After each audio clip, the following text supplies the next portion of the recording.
tá muito em alta na internet essa questão do macho alfa, do que é ser homem, do que é ser mulher. Eu acho que esse é um debate bem interessante que está sendo feito, enfim, de uma maneira um tanto quanto errônea, mas vamos ver o que o Átila tem a falar sobre isso e o que a gente consegue trazer de considerações.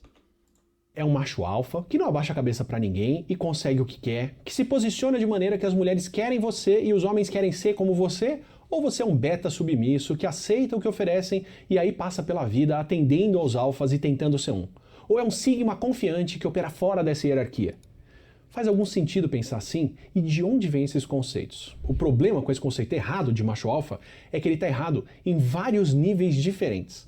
Ele é um conceito que não tem 100 anos, que foi baseado em galinhas, que foi proposto para lobos por uma pessoa que se arrepende de ter proposto isso, foi popularizado em chimpanzés por uma pessoa que se arrepende de popularizarem ele assim, e agora é usado para esconder insegurança e propagar uma resposta simples e bastante errada para uma coisa muito mais complexa. Vem ver como.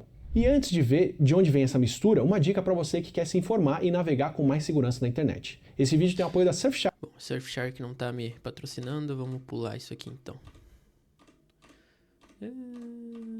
Aqui vai estar aqui. Do seu dinheiro para poder testar inspirada pela ciência que não segue o que a ciência fala. E quem atesta isso é quem usou o termo que originou essa bagunça toda.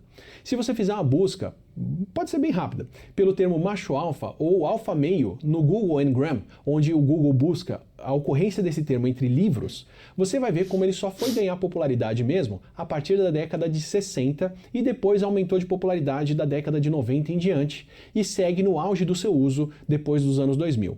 E olhar um pouco sobre a origem do termo e o que foram esses aumentos de popularidade nessas décadas também conta sobre como o uso dele foi mudando de conotação e por que todo mundo envolvido acabou se arrependendo em algum grau do que fez. Eu acho que o Átila vai trazer uma questão interessante, né, de poder dizer que isso é uma moda, né? Isso é hoje um movimento cultural.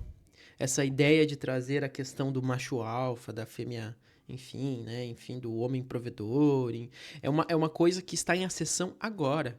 Não era um discurso que se existia há décadas atrás em literatura, na literatura científica, enfim, filosófica, né? É uma coisa que surgiu, se a gente olhar ali, voltar aqui no gráfico, né?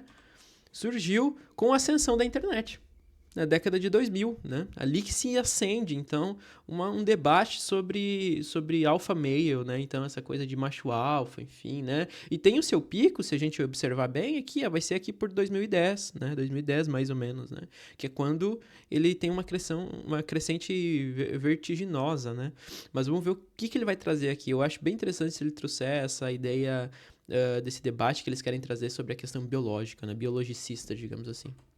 Que foram essa notação e por que todo mundo envolvido acabou se arrependendo em algum grau do que fez. Quem usou o termo para descrever comportamentos mais complexos, que são comportamentos mais parecidos com os nossos de humanos, e em grandes grupos sociais, foi o primatologista Franz de Waal, no seu livro Chimpanzee Politics, onde ele explica as dinâmicas muito legais e muito surpreendentes do grupo de chimpanzés que ele observava no zoológico de Arnhem, na Holanda. No livro, ele descreve o macho de maior status do grupo, que é o macho que tem acesso primeiro a recursos como a comida, como o macho alfa. O livro ficou famoso e passou a ser usado em meios de política e também de negócios, principalmente lá na década de 90. Inspirou um gênero todo de autoajuda e acabou gerando o termo que as pessoas até hoje usam para descrever homens em posição de liderança que fazem o que tem que fazer para manter essa liderança e ter acesso privilegiado a recursos e oportunidades, principalmente dominando e impondo a sua vontade sobre outras pessoas. Só que, como o próprio Franz de Waal discute em muitos meios, não foi bem assim que ele usou seu termo original, ou não era isso que ele estava tentando descrever. Porque mesmo entre os chimpanzés, tem mais de uma forma de um líder de bando ser reconhecido como o mais importante. Ele pode fazer isso na base da violência, mas tem outros meios. Os chimpanzés, como são animais de comportamento complexo, como nós, têm mais de uma forma de influência e de reconhecimento de liderança. Eles fazem coligações nos grupos, eles fazem alianças com outros animais, e muitas vezes a liderança vem da influência desses grupos ou do prestígio social. Prestígio, sem essa conversa toda de não se importar com o que os outros pensam e de impor a sua vontade. Que interessante isso, né? Porque, então, se pega um conceito ali que já era meio contraditório na época em que se propôs, né? Sobre animais, sobre chimpanzés, né? Sobre primatas, e se tenta trazer isso, então, para um modal de um comportamento humano, né? Pensando-se, então, que o comportamento humano é totalmente baseado em questões biológicas. Porque quando se tira esse conceito, então, do campo do social dos animais, né? Então a gente vai olhar ali para os grupos de chimpanzés, ou seja lá, dos lobos, a gente está dizendo, então, não, existem comportamentos que são estritamente biológicos. Estritamente biológicos. Homens se comportam estritamente dessa maneira porque é a biologia deles. Né? Está no nosso sangue, nossa genética do homem, né? Então se traz essa ideia de que apenas a questão biológica do seu corpo, do formato do seu corpo, por exemplo, né? Das suas aptidões físicas, é isso que vai moldar a maneira como você deve se comportar socialmente e como a sociedade vai te olhar. Né? Não que isso não tenha alguma influência, mas é muito diminuta, né? Então se perde essa dinâmica ou essa perspectiva de que um comportamento, ele também é um comportamento socialmente aceito. Socialmente. É uma construção social o comportamento, é uma construção social. E isso, eu sou analista, né? Mas isso até os comportamentalistas diriam isso, né? Que um comportamento, ele não é apenas biológico, né? Ele tem uma carga social ali, né? De sociabilidade também intrínseca. Na verdade, eles têm que se importar muito com o que os outros pensam e agradar muito os chimpanzés. O macho alfa de maior sucesso que o Frans de Waal descreveu era popular porque ele era pacificador, porque ele inclusive era bastante atencioso com os outros membros e curtia bastante brincar com os filhotes. O título do livro faz referência a isso, a política que eles fazem, como as interações podem ser muito mais políticas e baseadas em influência do que na base da dominação física. Na verdade, como o Frans de Waal já disse até em entrevista para mim, lá na TV Cultura, entre os chimpanzés, quem domina na base da força física pode até liderar, mas costuma ficar por pouco tempo nessa liderança e ela também costuma terminar na base da violência e da força física. E não é só o Frans de Waal que critica o uso desse seu termo no contexto errado. O termo macho alfa, para demarcar quem lidera um bando, se popularizou graças a estudos de lobos na década de 60. E isso ainda aparece nessa mitologia ao redor do macho alfa até hoje em dia, como na capa dos livros. O lobo alfa é aquele líder da matilha, fisicamente dominante, o mais forte que derrotou e provavelmente matou o alfa anterior em combate. E aí, como o grande novo líder, ele tem acesso privilegiado à comida e às fêmeas. Da mesma forma que assumir esse posto num grupo de humanos, na base da força, da confiança e de se impor sobre os outros, traria benefícios compatíveis. Só que isso não é o que costuma acontecer entre lobos na natureza. Segundo o David Mack, que é o pesquisador que estuda lobos e foi quem descreveu as interações entre eles usando termos como alfa para os líderes e beta para os submissos no seu livro The Wolf, de 1970. Em um artigo de 99, o David conta como entre os lobos selvagens, os bandos costumam ser feitos por membros de uma mesma família, que é liderada pelo casal que está em idade de reprodução e quem segue eles são os filhotes que ainda estão crescendo. Olha que interessante. Então, mesmo nas comunidades dos lobos, é um casal que ocupa esse lugar, então, de liderança. Né? Então, eles desfazem toda essa ideia de que eles trazem esses red pills, enfim, essa machosfera, né, digamos assim. Toda essa ideia de que é o homem, o provedor, e ele que tem que estar ali, né? E se uma mulher está numa posição de controle, logo você está sendo submisso a ela, né? Você está podando a sua masculinidade, podando o seu poder, enfim, a sua influência, né? Olha como mesmo o estudo do cara que escreveu sobre isso não diz aquilo que eles reafirmam, né? Não diz o que eles reafirmam, né? Então, o ponto que eu quero chegar, né? É que o movimento dos red pills, o movimento dessas machosferas, enfim, eles se baseiam em um estudo e a compreensão do estudo deles está vertiginosamente errada. Ela vai ao contrário do que o próprio autor do estudo disse. Interessante, né? Então eles pegam aquela ideia, distorcem a ideia e vendem uma nova ideia que na verdade não existe, né?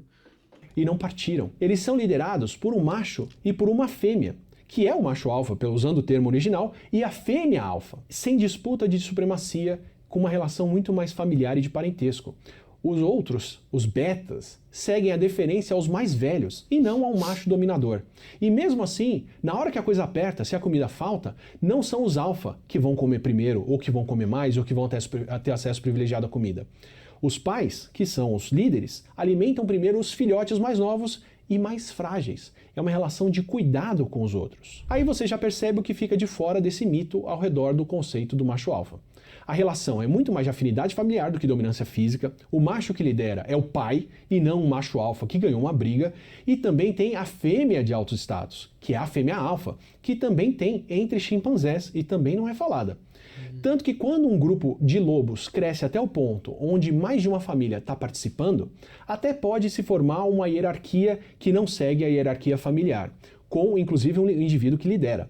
Só que quem geralmente lidera o grupo é a fêmea, ou uma fêmea. Ou seja, o conceito de macho alfa não só não funciona como se fala nos animais de onde ele foi tirado, como quando chega mais próximo disso, o que faz sentido é em falar de fêmea alfa. Vai ver, as capas de livros só estão ignorando o gênero daquele lobo que aparece ali. A hierarquia entre eles é muito mais diversa do que essa ideia de um alfa dominador. Essa noção, bastante ultrapassada, segundo quem descreveu ela, de um macho alfa líder e betas submissos, foi na verdade observada e descrita em animais em confinamento, que são animais que tinham sido capturados e colocados já adultos numa convivência forçada, que era o que o David observou pela primeira vez. Olha que interessante. Então quer dizer que quando observado esse comportamento dos betas, dos alfas, enfim, desses machos dominadores, são em momentos em que esses indivíduos, né, esses animais, estão em um local de estresse profundo. Porque quando você pega um animal que é selvagem, né, e coloca ele dentro de um confinamento, né, seja por qual motivo for, enfim, aquilo é com certeza, né, muito estrogênico para ele, né? Então, assim, muito estressor. É um ambiente muito estressor. Então, quer dizer que apenas em ambientes estressores, esse comportamento de dominância a partir da força começa a surgir. Olha que interessante, né? Então, em meios comuns isso não existe. Agora, em meios onde o estresse contínuo, né? Enfim, o medo, a apreensão, enfim, o sentimento de ameaça existe, esses comportamentos de violência se afloram dentro dos sujeitos, né? Dentro dos indivíduos ali daqueles chimpanzés, enfim, daqueles outros animais. O que é algo mais parecido com o que vai acontecer numa detenção do que uma situação corriqueira, onde as pessoas com liberdade de escolha podem buscar situações mais interessantes. Tanto que o próprio David Mack deixou de usar o termo conforme ele fez mais observações, lançou vários livros depois onde ele não usa essa terminologia e passou anos tentando tirar a primeira obra dele que usa esses termos de impressão para apagar a coisa. Segundo, mesmo se macho alfa descrevesse algo análogo em outros animais, análogo ao que querem dizer que é, não é assim que nós funcionamos, nem é isso que dá acesso a mais recursos ou privilégios entre humanos. Dominação física e imposição da sua vontade na base da força, na hierarquia de um grupo, até existe, e é uma coisa que foi encontrada nos primeiros animais onde isso foi descrito, que são as galinhas. Em inglês, a ordem hierárquica de um grupo é chamada de pecking order, algo como ordem de bicada ou hierarquia de bicadas. E é chamado assim porque foi descoberta pela primeira vez entre galinhas, pelo norueguês Thorleif Ebb, em 1921. O Ebb foi o primeiro a registrar hierarquia de dominância entre grupos com galinhas domésticas, notando que cada galinha tinha aquelas que ela podia bicar, que são as de mais baixo status, quando ela quer, por exemplo, passar na frente ou comer primeiro, mas ela também pode ser bicada pelas galinhas de mais alto status. Foi lá que esse conceito de hierarquia de grupo, a pecking order, foi criado. E essas hierarquias até aparecem em outros animais, mas não são necessariamente pelos mesmos princípios ou processos de imposição física. Quando trazem esse conceito para humanos, citando chimpanzés como um estágio evolutivo ou um animal próximo de nós que mostra a ordem natural das coisas imposta na força, onde a violência impera, além de ignorarem a diversidade toda do reino animal, além de ignorarem todo aspecto político e de cuidado do próximo do comportamento dos chimpanzés, também ignoram um outro chimpanzé que é parente nosso, com um comportamento bem diferente e bem mais peculiar. Tão próximo de nós, na evolução, como os chimpanzés comuns, que o Frans de Waal descreveu, que são os pantroglodites. São os bonobos, que também são chimpanzés, às vezes são chamados de chimpanzés pigmeus, mas que são de uma outra espécie que é a paniscus, que são chimpanzés, mas são muito mais pacíficos e muito mais peculiares do que os chimpanzés comuns. Entre os bonobos, o vínculo das fêmeas é muito mais forte e muito mais importante para o grupo. Entre eles, um macho que tenta subjugar uma fêmea na base da força pode até conseguir isso no primeiro momento, mas ele apanha das outras fêmeas que vêm para cima dele. Ao ponto que o status dos machos bonobos depende muito mais do status das mães deles. O macho... Olha que interessante, então é quase como um matriarcado? É quase, se a gente levar sei lá, vamos tentar puxar esse argumento, né? A gente pode dizer então que mesmo os machos daquelas sociedades se remetem então a uma figura feminina, né? Uma figura materna. De maior status não é o macho alfa, ele é o filho da fêmea alfa. E a construção de relacionamentos e a resolução de conflitos entre eles são muito mais baseados em relacionamentos mesmo, relacionamentos sexuais no caso. Entre machos e fêmeas, entre machos e machos, entre fêmeas e fêmeas, com beijo de língua, com todo tipo de posição, prática e preferência que você puder imaginar. Se os chimpanzés comuns são mais troglodites, os bonobos são mais pan mesmo. Um livro de relacionamentos baseado neles talvez também fosse um best-seller como foi o Chimpanzee Politics, mas de um tipo mais próximo de uma fanfic ou de algo que você encontra mais no fundo da livraria. Se a gente seguisse os exemplos deles, a disputa do mais forte em um ringue de UFC seria um pouquinho mais apimentada.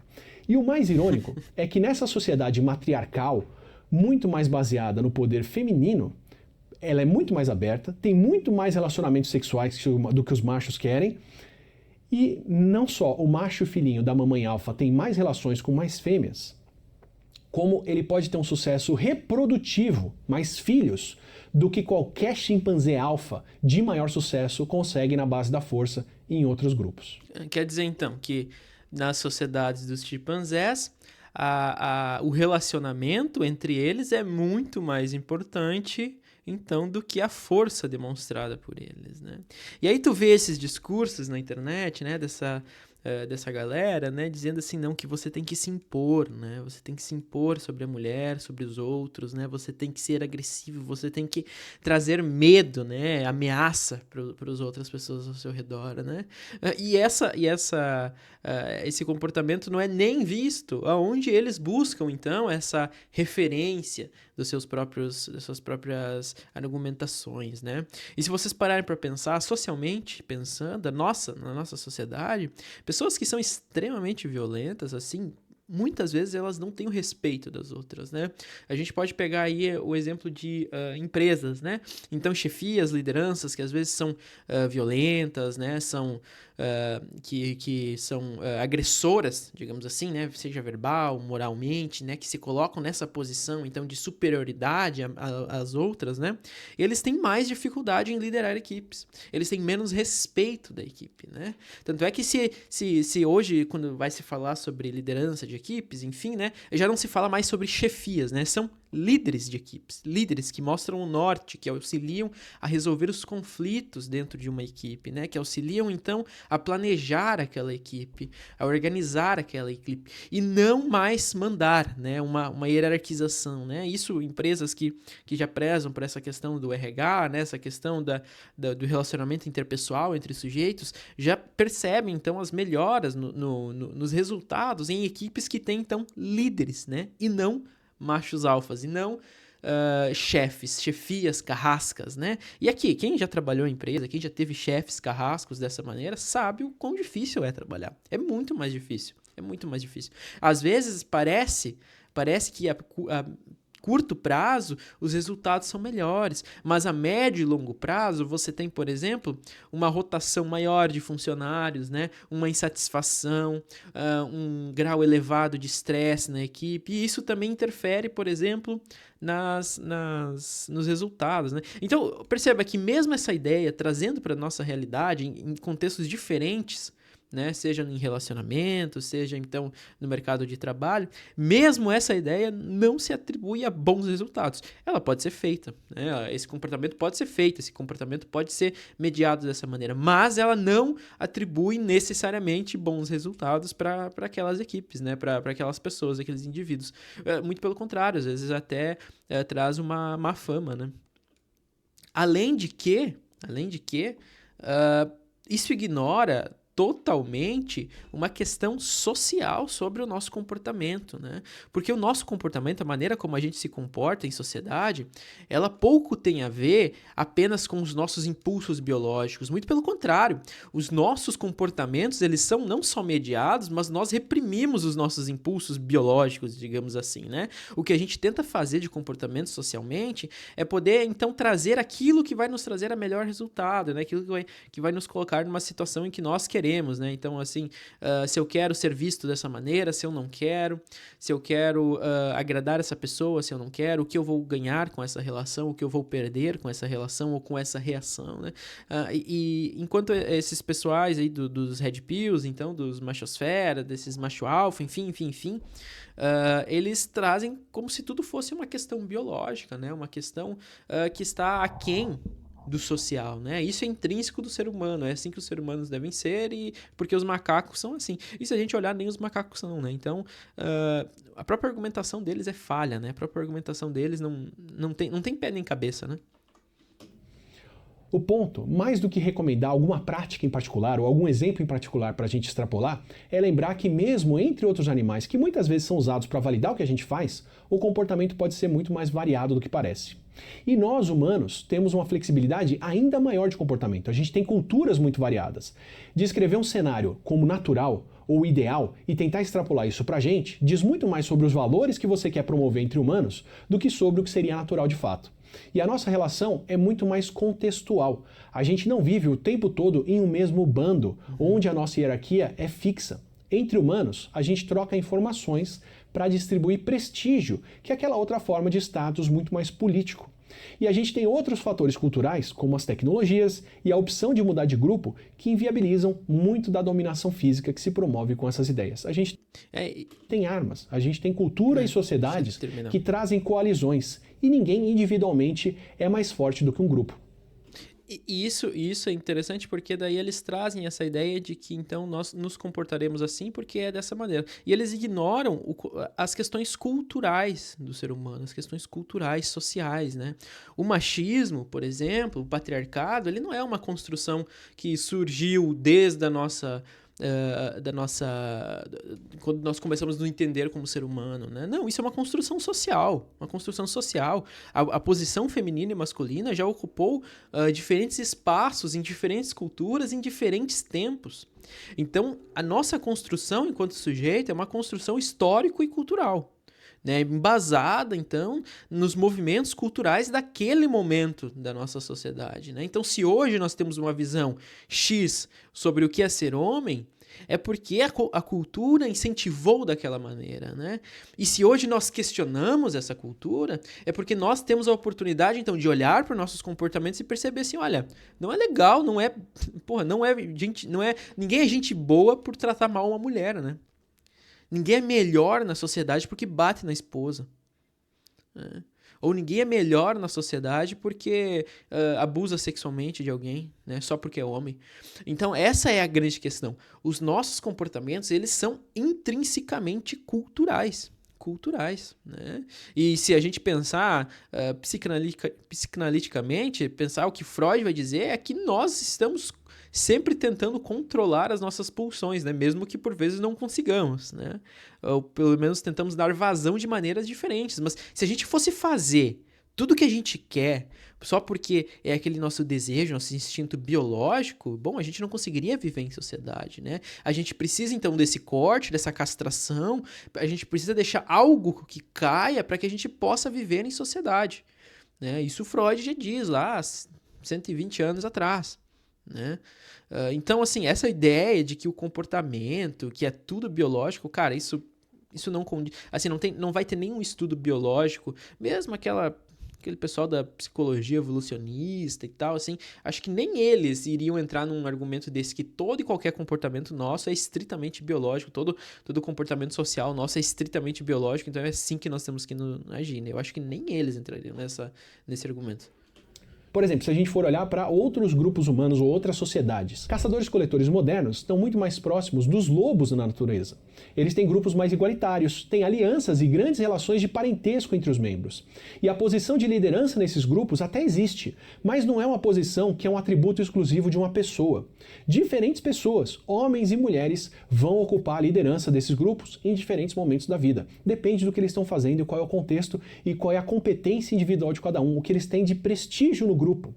E ao contrário dos lobos confinados ou dos chimpanzés no zoológico do The Wall, aqueles que são mais agressivos entre caçadores e coletores, aqueles que tentam dominar outras pessoas, impondo a vontade, nesses grupos eles são criticados, são ridicularizados, são abandonados pelo resto do grupo, ou as pessoas saem e vão para outros bandos, ou mesmo podem ser expulsos ou executados pelo coletivo. Muitas vezes, quem tem mais status nesses grupos, por competência ou por prestígio, como acontece com bons caçadores, são justamente as pessoas que são mais cobradas pelos outros do bando para se comportar de maneira a dar exemplo. Acabam sendo os mais generosos e cooperativos, mesmo que se não quiserem ser, porque são impostos pelo grupo. Dominação agressiva pode até funcionar em lugares onde as pessoas não têm uma outra opção ou quando elas não podem sair daquela condição, mas não é uma base estável em cima da qual se constroem relacionamentos duradouros ou de confiança, ainda mais quando as pessoas têm o poder de escolha, inclusive em relacionamentos, que é outra área onde se propaga essa noção de que um macho alfa dominante vai ser atraente e vai ter as mulheres à disposição. Porque tem a terceira ideia para falar sobre conceito, que é a ideia de que o macho alfa dominador nem descreve o que as mulheres acham atraentes de fato. Quem acabou de popularizar o termo de macho alfa no começo dos anos 2000 foi o movimento moderno de conquista das mulheres, de onde vem esse foco na hierarquia alfa e beta e inclusive categorias novas como sigma, que colocam esse sistema de hierarquia e a posição de um alfa dominante como uma solução simples para se tornar atraente para as mulheres. O que, claro, é uma solução que pode ser vendida ou ensinada como uma consultoria, com atitudes que os betas poderiam adotar para se tornarem alfas desejáveis, como se tivesse mais de um alfa na natureza onde isso acontece.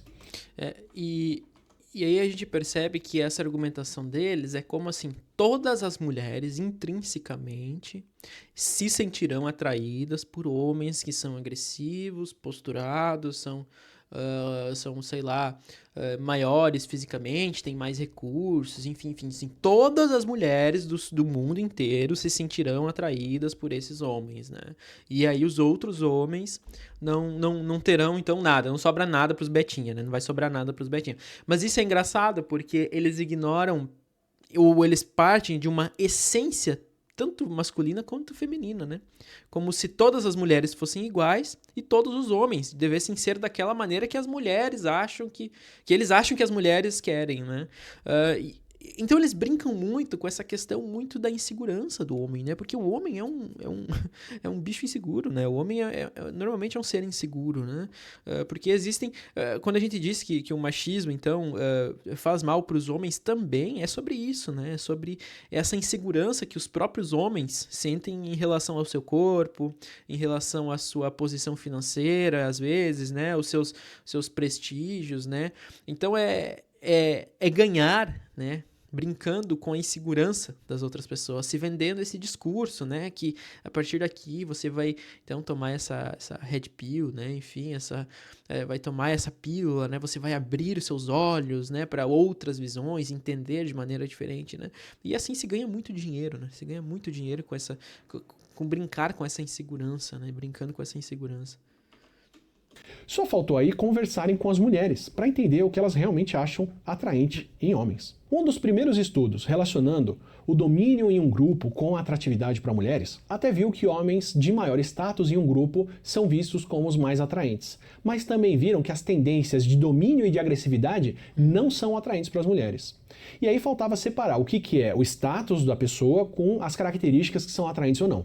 E os estudos que foram feitos depois, que tentaram separar as condições de status do que torna as pessoas mais atraentes, viram que para as mulheres, características como confiança e assertividade é que eram as desejáveis e que apareciam em pessoas de mais status. Enquanto as mulheres achavam violência, agressividade e uma personalidade demandante como algumas das coisas menos atraentes. A combinação mais atraente para elas, pelo menos nos estudos, foi na verdade assertividade e cuidado pelos outros. Ou seja, esse conceito de macho alfa conquistador cai no mesmo problema do conceito de um alfa dominante. Toma elementos da ciência, da psicologia evolutiva e de outras áreas para dar um ar de respeitável para um conceito, mas joga essa ciência pela janela na hora de vender uma solução simples que agrada e que justifica as situações muito mais do que explica ou nem serve para construir algo relevante de fato. E se usa, como eu disse antes, né, sujeitos que por vezes já estão, de alguma maneira, com dificuldades de relação sociais, né? Então, assim, quem que a gente vê falando sobre isso, né? São jovens, às vezes jovens inseguros, imaturos, né? Que estão ali nos seus primeiros contatos, então, com o sexo oposto, né? Ou com demandas sexuais, enfim, né? Então, seus primeiros contatos sociais, por vezes, né? Que já apresentam, às vezes, dificuldade na escola, de relações, né? Por conta de uma timidez, de uma insegurança sobre o seu corpo, sobre a sua voz, sobre a sua aparência, enfim, né? Então, são essas pessoas, né? Principalmente essas pessoas que estão ali num grau de vulnerabilidade, né? De um grau de autoestima baixo. E é com eles que eles brincam, né? É com essas pessoas que eles ganham, né? Essas pessoas que são, então, cativadas por esses discursos, assim, que são, se a gente parar para pensar, muito palatáveis, é muito fácil, né? Muito simples, né? Uma resposta muito simples para problemas complexos, né? E a gente sabe que não é assim que a gente resolve as coisas, né? Quando a gente tem respostas muito simples para problemas muito complexos, elas tendem a estar erradas, né? Elas normalmente estão erradas. Enfim, eu acho que é um debate bem interessante aqui. Vamos ver só se o Átila vai terminar o vídeo e a gente já encerra aqui.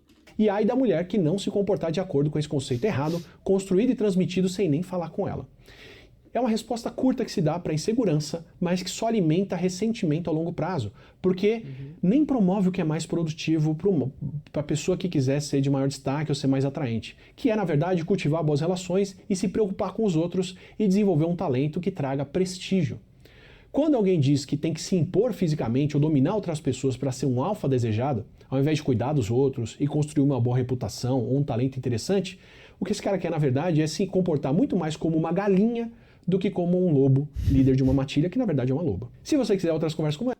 Agora o Átila foi forte, né? Mas enfim, pessoal, se vocês gostaram do vídeo, se vocês acharam minimamente interessante qualquer coisa que eu tenha dito aqui, né? Considere deixar um like, se inscrever no canal, isso ajuda muito nós aqui.